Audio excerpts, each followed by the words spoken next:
Hello అండి. ఈరోజు కమ్మని క్యారెట్ కోకోనట్ రైస్ ఎలా తయారు చేసుకోవాలో చూద్దాము. క్యారెట్ రైస్ చూసుకున్నాం, కొబ్బరి పులావ్, కొబ్బరి అన్నం ఇలాంటివి చేసుకుంటూ ఉంటాం. కానీ ఈ 2 కాంబినేషన్స్‌తో ఈ కోకోనట్ క్యారెట్ రైస్ అనేది సూపర్ ఉంటుంది. ఫస్ట్ అయితే దీనికి కొంచెం నెయ్యి, అదేవిధంగా కొంచెం నూనె వేసుకొని దీంట్లోకి బిర్యానీ ఆకు, 2 యాలకులు, లవంగం మొగ్గలు, చిన్న దాల్చిన చెక్క ముక్క వేసుకొని ఫ్రై చేసుకోవాలి.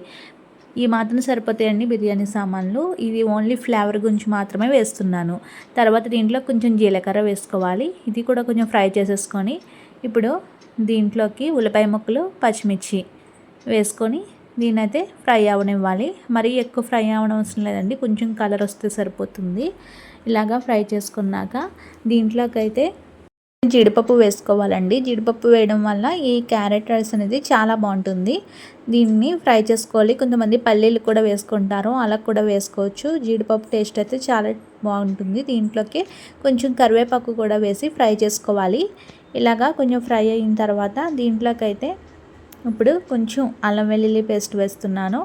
మరి ఎక్కువ వేయకండి, లైట్గా వేస్తే సరిపోతుంది. ఓన్లీ ఫ్లేవర్ గురించి మాత్రమే.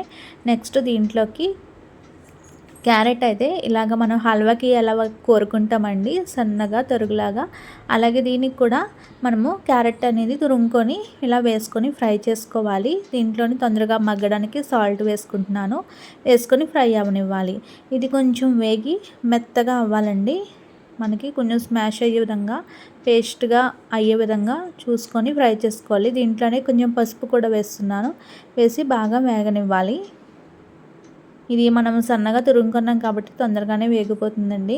ఇలా చూసారు కదా, కొంచెం వేగి దగ్గరకంట అయిపోయింది. ఇప్పుడు మనం తురుముకున్న కొబ్బరి కూడా వేసేసుకుంటున్నాను. క్యారెట్ ఎంతైతే తురుముకున్నానో కొబ్బరిని కూడా దాంతోనే మనము తురుముకోవాలి. మరీ ఎక్కువ పేస్ట్లో కాకుండా మనకి ముక్క నోటికి తగిలే విధంగా తురుముకుంటే సరిపోతుంది. తర్వాత ఈ 2 ఫ్రై అయినిచ్చాక మనం ఎంత రైస్ కావాలో అంత రైస్ వేసుకొని దీన్ని అయితే బాగా మిక్స్ చేయాలి. పైనుంచి కింద వరకు ఈ క్యారెట్, కొబ్బరి అంతా మిక్స్ అయ్యి బాగా కలిసేంత విధంగా దీన్నైతే ఫ్రై చేసుకోవాలి.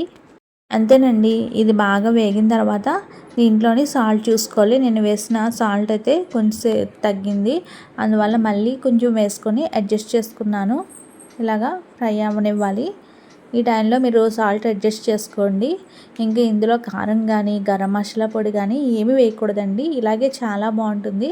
లాస్ట్లో కొత్తిమీర వేసుకుని గార్నిష్ చేసేసుకొని దించేసుకోవడమే. కమ్మని క్యారెట్ కోకోనట్ రైస్ అయితే రెడీ అయిపోయింది. లంచ్ బాక్స్లో అయితే పర్ఫెక్ట్ రెసిపీ అండి. నచ్చితే లైక్ చేసి షేర్ చేయండి.